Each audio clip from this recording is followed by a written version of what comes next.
I've gotten a few messages and comments from people asking how to get better at Risk of Rain 2. And since the 1.0 release was yesterday, there might be even more people asking themselves that same question. So this is for you if you've just got the game and have no idea what to do. Here's a quick summary of the whole video if you're in a rush. To me at least, half of the fun of all games is about discovering things at your own pace. So if that sounds like you too, then don't worry, I didn't include any spoilers. I tried to give the best advice I could without revealing too much.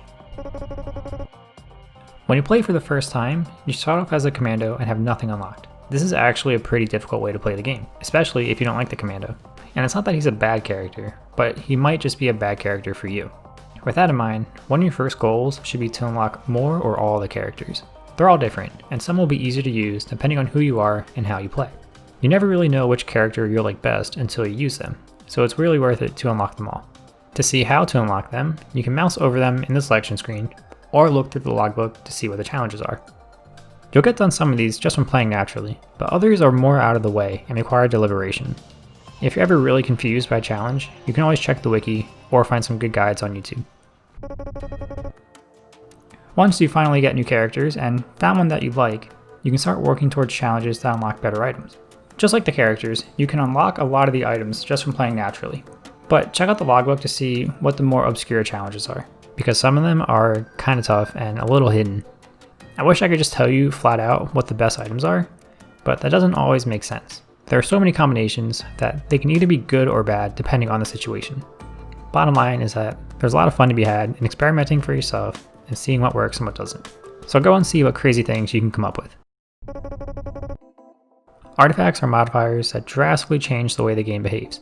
Unlocking all of them can be a fun Easter egg hunt, but it does take quite a while. If that's not your thing, there's a lot of videos out there that will explain the process for you. At the very least though, I think everybody should get the Artifact of Command as soon as possible. Once you have it, you'll never want to be without it. It makes the game infinitely more replayable, and is probably worth some degree of spoilers. I'll leave a link to the wiki site about artifacts in the description. The game gets harder as time moves on. More and stronger enemies will appear, and this creates a power struggle between you and them. To stay ahead of them, you need to get as many items in the least amount of time as possible. A good rule of thumb is to try to spend 5 minutes or less on each level. Even if you rush to the teleporter right away, it might be too hard because you don't have any items. It's usually worth getting at least a couple items before trying to fight the teleporter boss.